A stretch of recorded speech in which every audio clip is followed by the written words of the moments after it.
अस्सलाम वालेकुम। कैसे हैं आप लोग? जासमा, क्या हाल है आपके? वालेकुम सलाम। कैसे? अल्हम्दुलिल्लाह सर, आप कैसे हैं? जी, अल्लाह का शुक्र है। जी, मंसूर कैसे हैं आप? मंसूर, अस्सलाम वालेकुम। वालेकुम सलाम सर। अल्हम्दुलिल्लाह सर, ठीक ठाक। आप सुनाएं सर, कैसे क्या हैं आप? खैरियत से हैं? अल्हम्दुलिल्लाह सर, ठीक ठाक सर। आपकी कभी मुझसे मुलाकात हुई है पहले? नहीं सर। कभी अस्सलाम मुलाकात वालेकुम नहीं सर। हुई है। नहीं सर। ओके। और उसके बाद हमारे पास महविश है। महविश इकबाल, कैसी हैं आप? अस्सलाम वालेकुम सर। अस्सलाम वालेकुम क्लास। खैरियत से? आप खैरियत से हैं? अल्हम्दुलिल्लाह सर, आप बताइए। बस अल्लाह का शुक्र है जी। और ये सबा भी हमारे साथ है इस वक्त। सबा, कैसी हैं आप? जी सर, अस्सलाम वालेकुम। मैं ठीक, आप कैसे हैं? अल्लाह का शुक्र है। तो आपने इस मरतबा जोश में आकर दो ही कोर्स ले लिया और दोनों मुझसे ही ले लिए हैं। जी सर। चलें, ग्रेट। और ये जैन भी आ गए हमारे पास। जैन, कैसे हैं आप? अस्सलाम वालेकुम। वालेकुम सलाम सर। सर मैं आपसे बीआरएम भी पढ़ रहा हूँ सर। आप भी मुझसे बीआरएम भी पढ़ रहे हैं। दो दो कोर्सेज आप कैसे बर्दाश्त कर सकेंगे मुझे? सर मेरा तीसरा भी है परफॉर्मेंस मैनेजमेंट। परफॉर्मेंस मैनेजमेंट में श्रीमत तारिक से पढ़ रहे हैं आप? Yes sir. अच्छा अच्छा अच्छा, चले, अच्छी बात है। तो एक क्लास तो हो गई ना परफॉर्मेंस मैनेजमेंट की? जी सर, दोनों क्लास हो गई। चलें, ग्रेट। कैसी चल रही है क्लास? सर अच्छी चल रही है। उसमें डिस्कशन ज्यादा होता है क्योंकि वो थ्योरेटिकल है, तो उसमें डिस्कशन था और फिर उन्होंने एक दिन असाइनमेंट देके नेक्स्ट क्लास में क्विज भी ले लिया। चलें, अच्छी चल रही है ना इसका मतलब? जी सर बिल्कुल। चलें, ग्रेट। अच्छा सर, कोर्स सेलेक्टी का आपने मैसेज आया था? ओके समर में लिए हैं? किसने अलाउ किया आपको 3 कोर्स लेने के लिए? सर, इस बार तो 9 क्रेडिट आवर्स अलाउ हो गए ना इस बार दफा से हाँ, समर में। 9 आज अलाउ है इस मरतबा। जी, पॉलिसी में जी सर। 3 कोर्सेज आ गया था। बड़े मजे आ रहे हैं भैया आप लोगों के। सर लेकिन सर बस मुश्किल हो इंशाल्लाह। जाएगी समय के अंदर, एक हफ्ते में 2 क्लासेस है हर सब्जेक्ट की, तो जिसमें लेकिन 3 याद कोर्सेज रखना, रहेंगे उसका जो पूरा हफ्ता पैक। पिछले जो सेमेस्टर में मजे कर लिए ना, वो मजे इस सेमेस्टर में नहीं होने वाले आप लोगों के। नहीं नहीं सर, इसलिए सारी चीजें साथ साथ ही लेके चल रहे हैं इस वक्त बिल्कुल। हाँ, मतलब साथ आपने साथ जो लेंगे असाइनमेंट दिए इंशाल्लाह। हुए हैं अभी बीआरएम के भी, वो सारे जी बिल्कुल। साथ साथ ही चल रहे हैं सब कुछ। सर आप डरा रहे हैं। जी बिल्कुल, डरा ही रहा हूँ। क्योंकि पिछले दफा जो है, पिछले सेमेस्टर में ना लोगों ने बहुत लीनियंट जो है वो लिया है। सेमेस्टर को हम लोग भी बहुत लीनियंट ले रहे थे वैसे तो। फर्स्ट एक्सपीरियंस था। Now you and we are experience about the online classes. तो अब जो है वो लेवरेज जो पहले सेमेस्टर में 6 महीने आपको मिलती रही है, नाउ ये जो है ये आपको शायद नहीं मिलेगी इस मरतबा। इस मरतबा you have to be on time तमाम चीज़ों के अंदर। और उसके अलावा ज़रा तो बाकी चीज़ों में भी थोड़ी सख्ती होगी। और पहले मार्क्स में और आपके जो मार्क्स होंगे उसमें भी डिफरेंस होगा बहुत। तो लिहाजा आपने अभी से शुरू से ही अपना काम को जो है वो वक्त के साथ साथ करना है। मैंने कोर्स आउटलाइन शेयर कर दी आप लोगों के साथ। आप लोगों ने, मुझे उम्मीद है, देख ली होगी। और किस किस ने देखी कोर्स आउटलाइन? महविश, देखी आपने? जी सर, देखिए। ओके, ठीक है। जैन, आपने कोर्स आउटलाइन देख ली है? नहीं सर, मैं अभी आया हूँ। मैंने वीडियो देखी है, वीडियो उस पर सारा देखा है, बाकी कोर्स आउटलाइन सर अभी कोर्स आउटलाइन नहीं नहीं। देखी आपने? जासमा, आपने देखी है? सर मैं तो वही खोल के बैठी हूँ, अभी टाइम ही अभी नहीं घर मिलता। पहुंची हूँ। अभी अभी घर पहुंची है? अभी आपके देखिए। पास काम बहुत होता है। बैंक वाले आपको जो है ना वो बहुत तंग कर रहे हैं आजकल। सर आजकल बहुत ज्यादा ही है। हाँ, सही बात है। और टाइमिंग्स भी एक तो चेंज होगी ना सर, ज्यादा हो गई है टाइमिंग।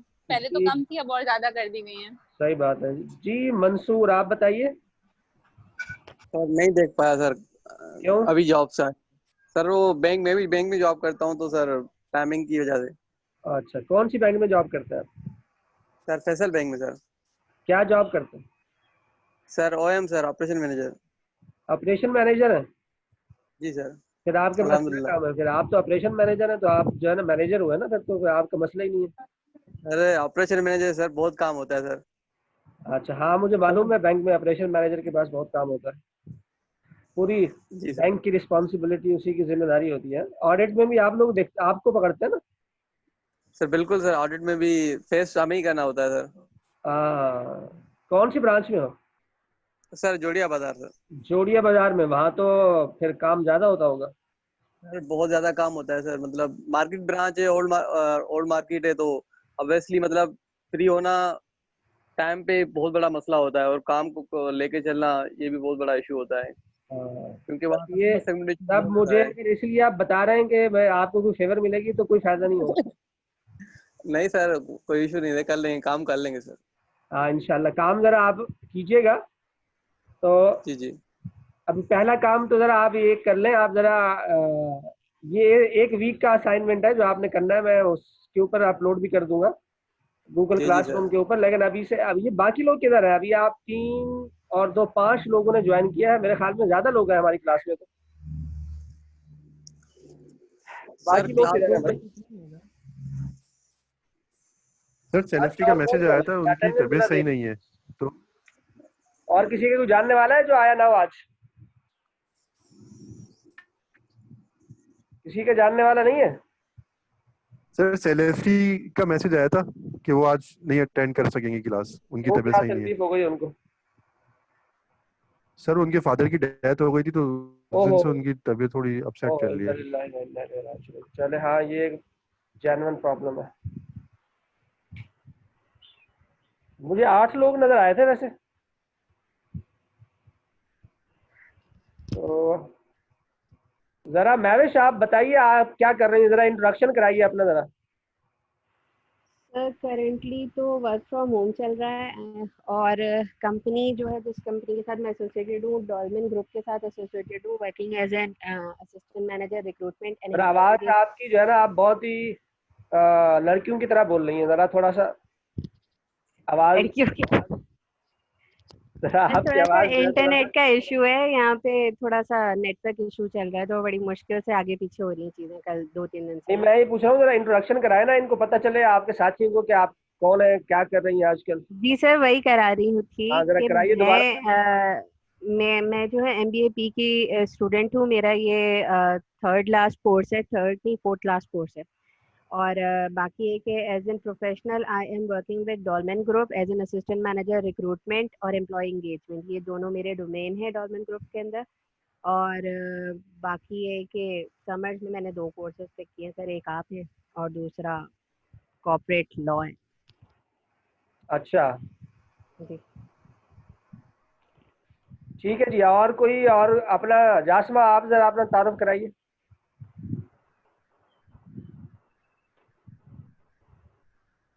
मैं तारुफ कराऊँ सर? जी जी आप ही कराएंगे, और कौन कराएगा?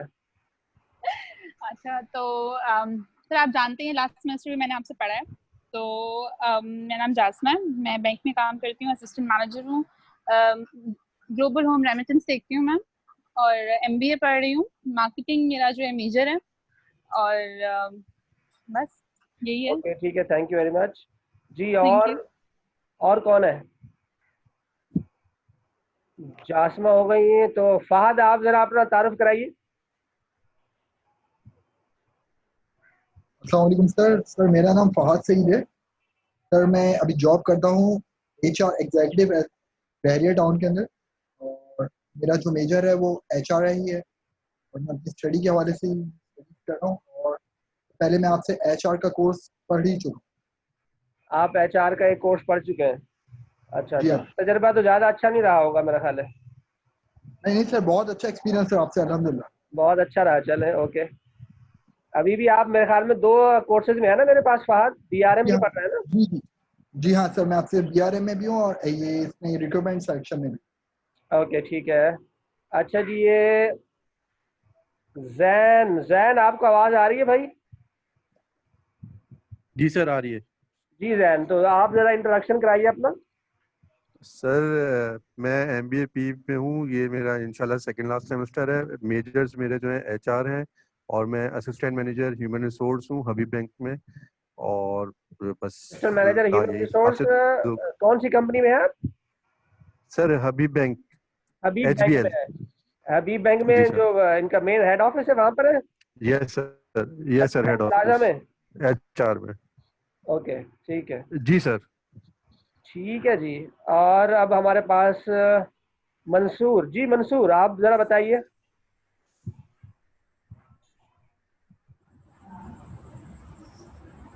मंसूर आपको आवाज़ आ रही है मेरी?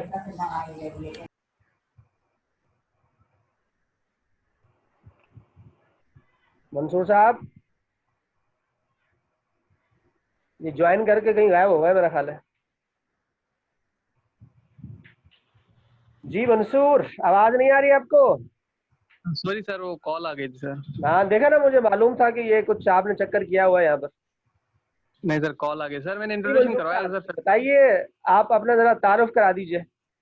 जी जी सर, फैसल बैंक में सर काम करता हूँ सर, ओएम की पोजीशन पे, और एचआर मेरा मेजर है सर, और ये मेरा 3rd सेमेस्टर है सर। फैसल बैंक में आपने पहले तारुफ कराया है ना शायद? जी सर, बिल्कुल मैंने करवाया सर। करवा दिया, ओके ठीक है, थैंक यू वेरी मच। फिर आपसे नहीं पूछते। सबा, जरा आप बताइए।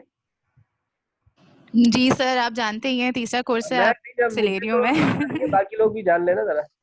जी, मैं बैंक अल फलाह में जॉब करती हूँ, customer experience department, as a team leader of voice of customer, और मेरा MBA है प्रोग्राम, और मेरा ये सेकंड लास्ट सेमेस्टर है।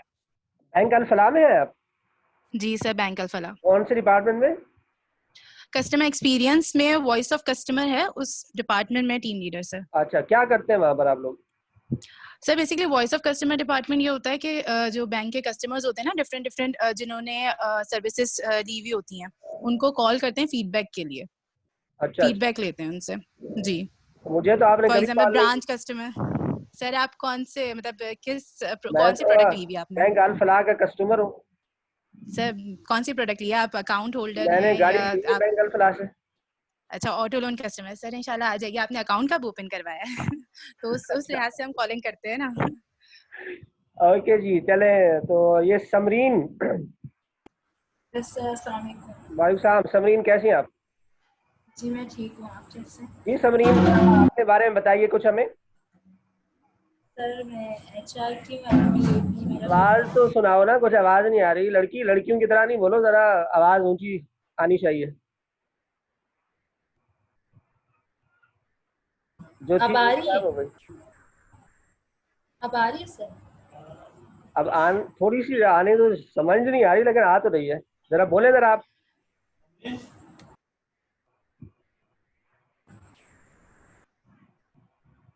ये बार बार ना म्यूट हो जा रहा है, और वैसे इतनी देर बाद जो है वो लिंक ओपन नहीं हो रही थी, इसलिए। क्या कह रही है समरीन, बोले ना। क्यों खामोश हो गई है? इंट्रोडक्शन कराना है अपना। जी सर, बोला तो है समरीन और मेरा MBA भी प्रोग्राम है बस। बिल्कुल कुछ समझ नहीं आ रहा आप क्या फरमा रही हैं।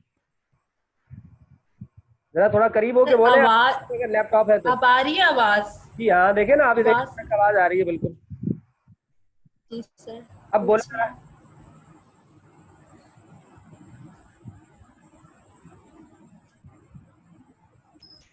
क्या हो गया भाई, आप एक आवाज देकर गायब हो गई फिर।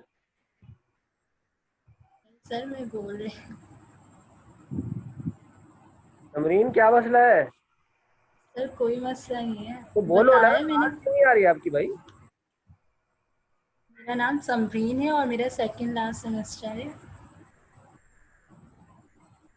अब आ रही है आपको आवाज? आप प्रेजेंटेशन कैसे दोगी लड़की? ये तो मुझे जो है ना, आपकी आवाज बिल्कुल समझ नहीं आ रही। किसी और को समझ आई तो मुझे समझा दे जरा, क्या बोला इसने। आ गई है सबको। नहीं आया कुछ तो भी। जरा बताइए क्या बताया इसने। जासमा काजी, जरा बताइए।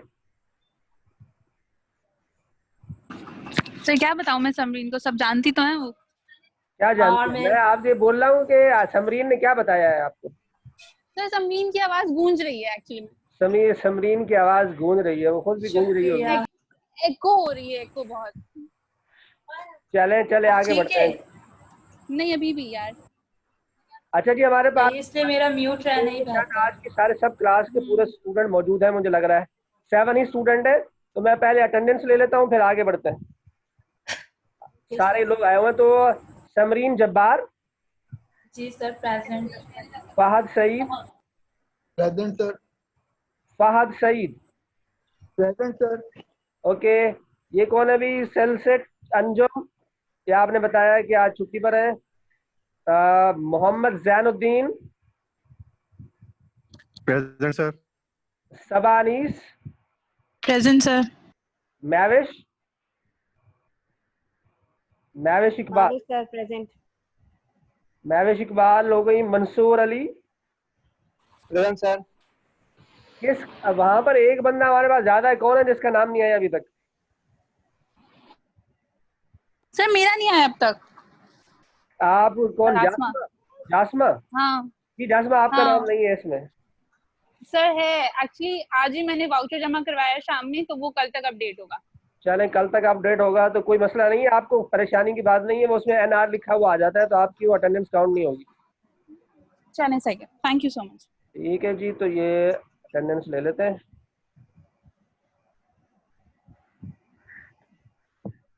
अच्छा जी, आज का हमारा टॉपिक जो है वो है इंट्रोडक्शन ऑफ द कोर्स। तो ये हम थोड़ा सा स्टार्ट करेंगे। पहले हम ह्यूमन रिसोर्स मैनेजमेंट को पढ़ेंगे, उसका इंट्रोडक्शन लेंगे, फिर उसके बाद हम आगे बढ़ेंगे। तो आप में से कितने लोग जो है वो मुझे बता सकते हैं कि ह्यूमन रिसोर्स मैनेजमेंट के कितने फंक्शंस होते हैं? कोई है आप में से जो बता दे मुझे, वीडियो जिसने देखी हो? सर मैंने देखी है, 7 फंक्शंस बताए थे आपने उसमें। जी, कौन कौन से? एचआर प्लानिंग थी, ठीक है। रिक्रूटमेंट एंड सिलेक्शन था, हम्म, ट्रेनिंग एंड डेवलपमेंट था, परफॉर्मेंस मैनेजमेंट था, कंपनसेशन मैनेजमेंट था, एम्प्लॉय हेल्थ एंड सेफ्टी, और लास्ट वन था इंडस्ट्रियल रिलेशन और employ relation. Very good, very good, जबरदस्त। आपने तो बिल्कुल रट लिए हैं, दैट्स वंडरफुल। जी, तो जासमा जरा आप बताइए कौन से कितने फंक्शंस होते हैं?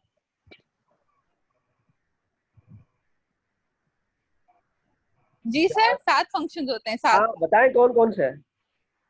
सर ट्रेनिंग, रिक्रूटमेंट, सिलेक्शन और ये तो जिस मैनेजमेंट। तरह आप बोल रही हैं इस तरह तो बहुत सारे हो जाएंगे।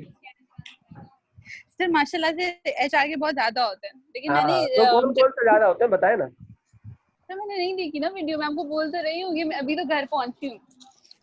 हाँ, तो चले कोई बात नहीं, जो आपका इल्म है वो बता दें जरा। हाँ इनके मुताबिक बता दूंगी मैं आपको हाँ, कि बताएं ट्रेनिंग बताएं।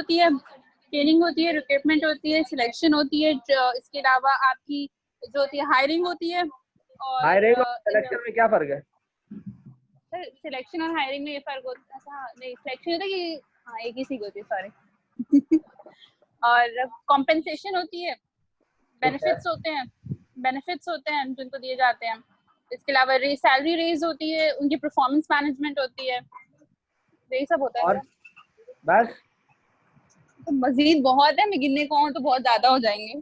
अच्छा, चले चले, तो मंसूर आप बताइए कौन से फंक्शंस होते हैं भाई एचआर के, आप लोग क्या करते हैं वहाँ पर? सर एचआर के तो डिफरेंट फंक्शन होते हैं, जैसे सबा ने सर लिस्ट की, मैडम ने लिस्ट की।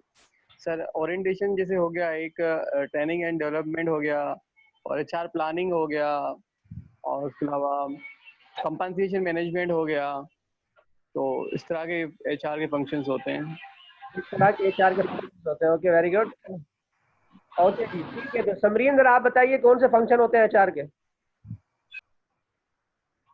सर रिक्रूटमेंट एंड सिलेक्शन होता है, ट्रेनिंग एंड डेवलपमेंट होती है, परफॉर्मेंस मैनेजमेंट होती है, कॉम्पनसेशन मैनेजमेंट होती है, एम्प्लॉय हेल्थ एंड सेफ्टी होती है, very good, very good. Job में, और समरीन वेरी इंडस्ट्रियल गुड, बहुत रिलेशंस एम्प्लॉय बहुत अच्छा रिलेशन। बता रही हैं आप। तो जैन आप बताइए कौन से फंक्शंस होते हैं? सर जो जिस तरह आपने वीडियो में बताया, उसमें तो एचआर प्लानिंग है, रिक्रूटमेंट सिलेक्शन है, परफॉर्मेंस मैनेजमेंट है, कंपनसेशन बेनिफिट है, ट्रेनिंग एंड डेवलपमेंट है, एम्प्लॉय रिलेशन है, और एम्प्लॉय हेल्थ एंड सेफ्टी है। सर लेकिन इसके अलावा एक फंक्शन जो मुझे लगा कि इसमें मिस हो रहा है, वो जो ड्यूरिंग वो होता है पेरोल हो गया। सर पेरोल जो है मेन पार्ट है पेरोल उसका कंपनसेशन की एचआर बात का। करेंगे। तो कंपनसेशन सर वो management as a whole payroll इसके अंदर पार्ट होता है। पेरोल पेरोल कंपोनेंट इज का पार्ट नॉट अ होता है। Different thing, payroll is a part of compensation management. Sir हमारे हमारे इंडस्ट्री में नहीं होता, बैंकिंग बैंकिंग सेक्टर में नहीं होता। बैंकिंग सेक्टर में क्या नहीं होता? सर पेरोल बिल्कुल डिफरेंट वो होता है, और कंपनसेशन बिल्कुल डिफरेंट आता है। कंपनसेशन की टीम ही अलग होती है, उसके यूनिट्स अलग हैं, और उनकी इवन की रिपोर्टिंग भी अलग होती है। डायरेक्ट हाँ, वो सीएचआरओ को अलग तो अलग बिल्कुल रिपोर्टिंग होती ऐसा है। हो सकता है। दो डिपार्टमेंट अलग बनाए हुए हैं, लेकिन अकॉर्डिंग टू द थ्योरी ये एक ही चीज है। कंपनसेशन मैनेजमेंट के अंदर salary and all the benefits should included in the compensation management. अब उसके अंदर आप जो सैलरी डिडक्शन वगैरह करते हैं, ये सारी चीजें जो कर रहे होते हैं, this is also included in that. फिर उसके बाद कुछ चीजें जो यहाँ से बच जाती हैं, that included in the performance management. जैसा कि आप अगर मोटिवेशन वगैरह की बात करें तो most of the theories included in the compensation management package set. तो ओवरऑल अच्छा, ये जो नाम मैंने आपको बताए हैं डिफरेंट बुक्स के अंदर डिफरेंट नाम है। जैसा कि अभी आज जो हम पढ़ेंगे लेक्चर, उसके अंदर जो एक बुक है उसके अंदर और नाम है कुछ मौजूद है, लेकिन मोरलेस यही सारी चीज़ें होती हैं जो कि हमने अभी इसके अंदर जो है वो स्टडी किया है। यही सारे फंक्शंस होते हैं। इसी के अंदर मोटिवेशन भी होता है, इसी के अंदर टर्नओवर भी होता है, इसी के अंदर रिटेंशन भी होता है। Everything is included in these 7 functions. But नाम जो है वो मुख्तलिफ हो सकते हैं। बाद जगहों पे स्टाफिंग है, स्टाफिंग के अंदर बहुत सारी चीज़ें आती हैं। तो हम थोड़ा सा मैं एक ओवरव्यू जो है देने के लिए जा रहा हूँ आप लोगों को। आज के इंट्रोडक्शन ऑफ द कोर्स से पहले जो है HR का इंट्रोडक्शन ज़रा आप लोगों को दे दिया जाए। आज हम थोड़ा प्लानिंग के बारे में भी पढ़ेंगे और HR के इंट्रोडक्शन के हवाले से बात करेंगे। Then we move on to the next class which is related to the recruitment challenges.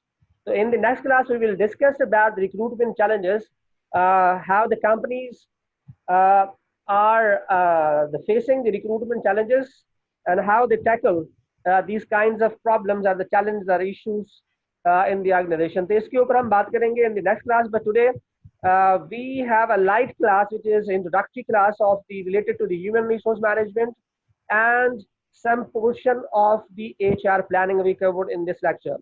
So starting with my lecture, that is the introduction of the human resource management. If you have any question, you can ask anytime during the class, during my lecture. Okay, so then introduction of the human resource management. This is my introduction, a small introduction. ज़्यादातर लोग मुझे जानते हैं। My name is Ghulam Mohammed. I'm working as an assistant professor at Muhammad Ali Jinnah University, Karachi. Previously, I was working as the head of the human resource management, and then I switched to the teaching profession in 2016. Since 2008, I was teaching related to the human resource management courses.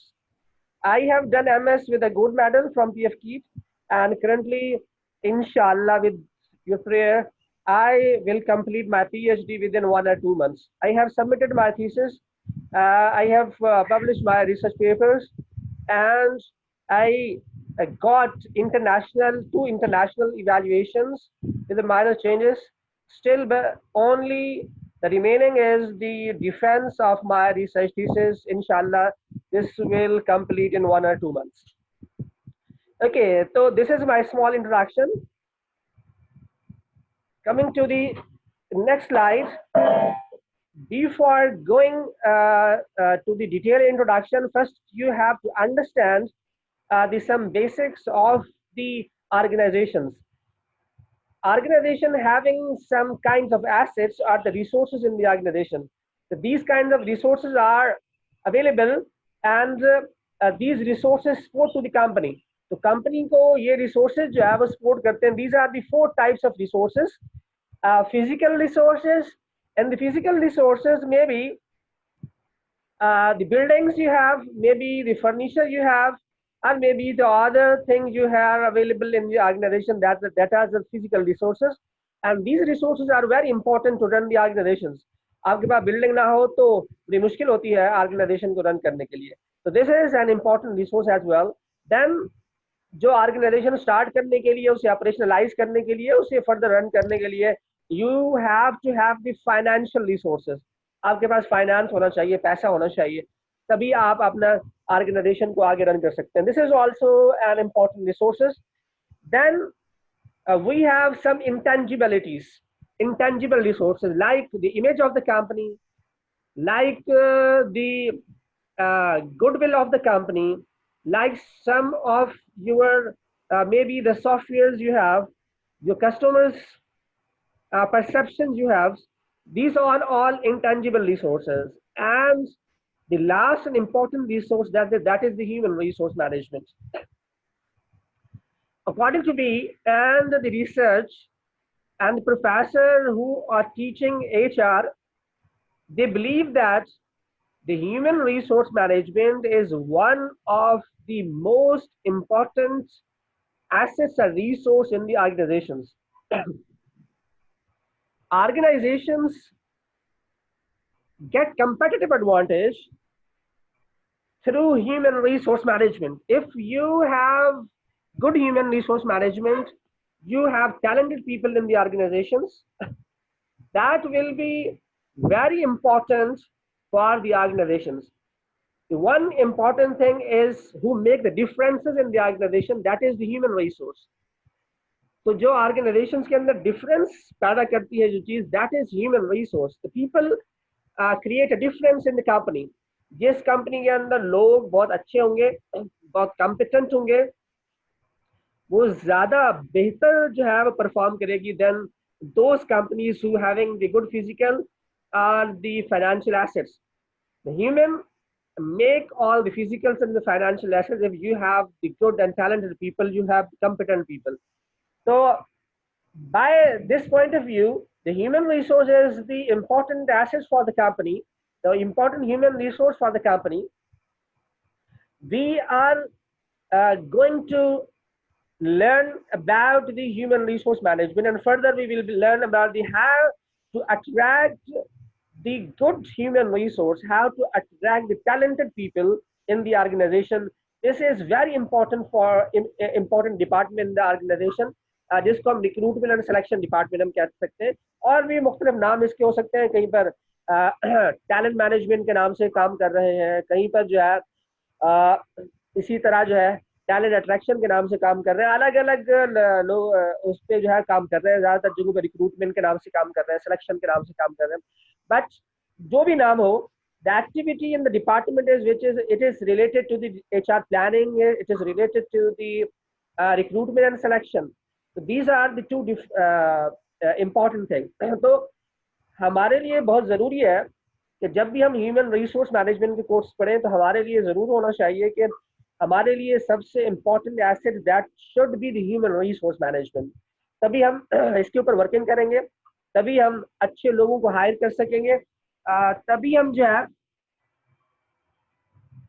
ऐसे लोगों को higher करेंगे जो company के अंदर बहुत अच्छा काम करेंगे. ठीक है जी. तो ये initial that is the introduction related to the resources available in the organisation.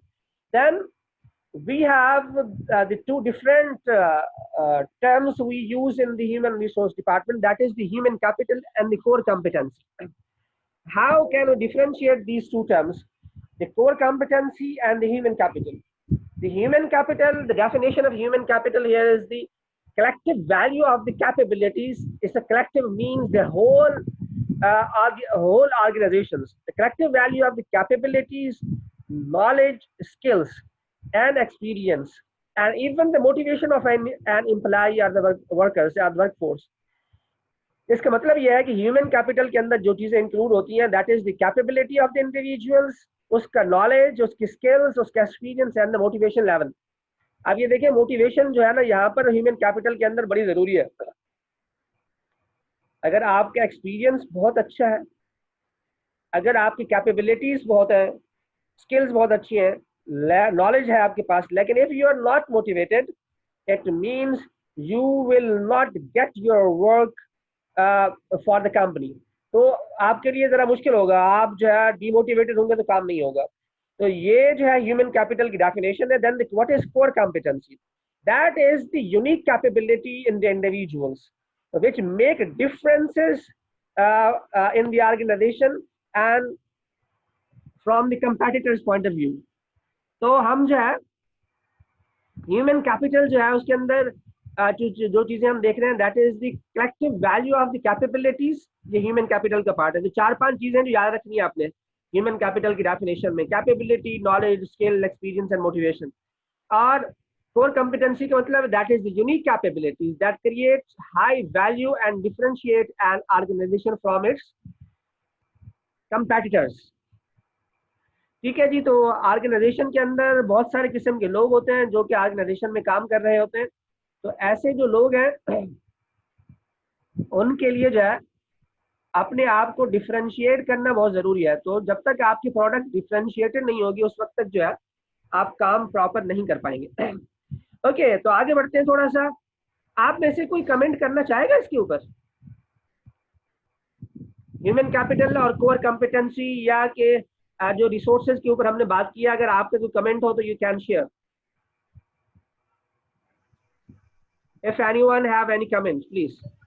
Sir आप कोर कॉम्पिटेंसी में मुझे कोई एक एग्जांपल बता सकते हैं किसी ऑर्गेनाइजेशन का कि किस टाइप की जो चीज होती है जो डिफर करती है? जी, कोर कॉम्पिटेंसी डिफरेंट टाइप्स की हो सकती है, जैसा कि मैं आपको बता सकता हूँ बिल्कुल।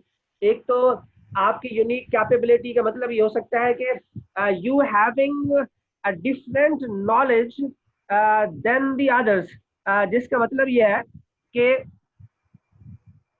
आप अगर स्टैटिस्टिक्स में बहुत अच्छी हैं और आपके जो बाकी जो एम्प्लॉइज हैं ऑर्गेनाइजेशन के अंदर वो स्टैटिस्टिक्स में इतने अच्छे नहीं हैं, तो इसका मतलब ये है कि आपकी कॉम्पिटेंसी है इन स्टैटिस्टिक्स। इसी तरह अगर आप ह्यूमन कैपिटल को बेहतर तरीके से उसकी इंडेक्सिंग कर सकती हैं और बाकी ऑर्गेनाइजेशन में कोई इंडेक्सिंग नहीं कर सकता, तो इसका मतलब ये है you are more capable than the others. तो sir that means employ to employ vary करते हैं, not organisation to organisation. Employ to employ भी वेरी करता है और ऑर्गेनाइजेशन टू ऑर्गेनाइजेशन भी वेरी करता है। Now I am giving you example about the organisations. Organisation के अंदर अगर ह्यूमन बहुत बेहतर वहां पर है, यानी कॉम्पिटेंट लोग काम करते हैं, then the other organization this is also a core competency for the company. इसी तरह अगर किसी के पास फाइनेंशियल बहुत अच्छा है, किसी के पास टेक्नोलॉजिकली जो सॉफ्टवेयर हैं या उसकी जो मशीन्स हैं वो बाकी जो कंपनी है उसकी मशीन से ज्यादा बेहतर है, तो then that's create competitive edge for the company, that make a difference for the company. जी, जैसे कि that is the core competence. जी, जैसे कि ऑनलाइन बैंकिंग किसी बैंक की ज्यादा अच्छी होती है और किसी बैंक की बहुत बुरी होती है, तो जिसकी अच्छी होती है उसी कोर कॉम्पिटेंसी पे आ जाती है। बिल्कुल सही है। ओके जी, any other question please? Sir skills जो हैं वो यूनिक में नहीं आ सकते, स्किल्स अरे हर किसी के पास। दोबारा जोर से बोले, समझ ना, आपकी आवाज पता नहीं कहाँ चली जाती है। अब आ रही है सर? जी आ रही है, बोलें क्या बोलना चाह रही है? मैं कह रही हूँ स्किल्स जो हैं वो यूनिक में नहीं चली जाती। स्किल्स तो स्किल्स होती है ना, सिमिलर भी हो सकती है ना। अगर आपके पास स्किल्स यूनिक है तो then it included in the core competency. If it is unique people not having in your organizations, फिर तो ये डेफिनेटली आपकी कोर कॉम्पिटेंसी बन जाएगी। ऐसा भी हो सकता है कि एक ऑर्गेनाइजेशन में वो कोर कॉम्पिटेंसी हो लेकिन दूसरी ऑर्गेनाइजेशन में वो कोर कॉम्पिटेंसी ना हो। तो it depends on the organization and its varies from organization to organization. ठीक है,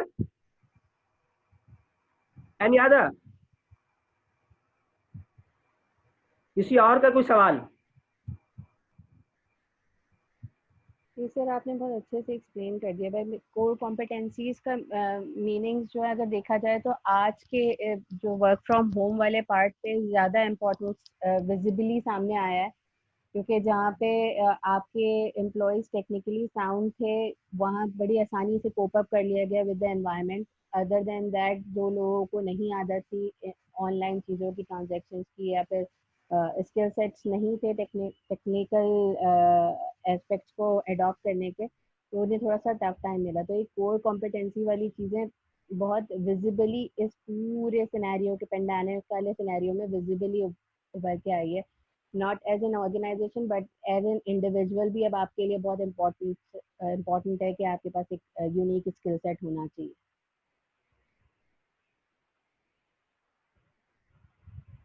हेलो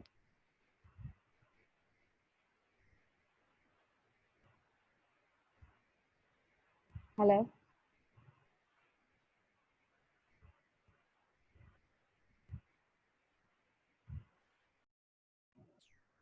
हेलो आयुष, नेट बंद हो गया?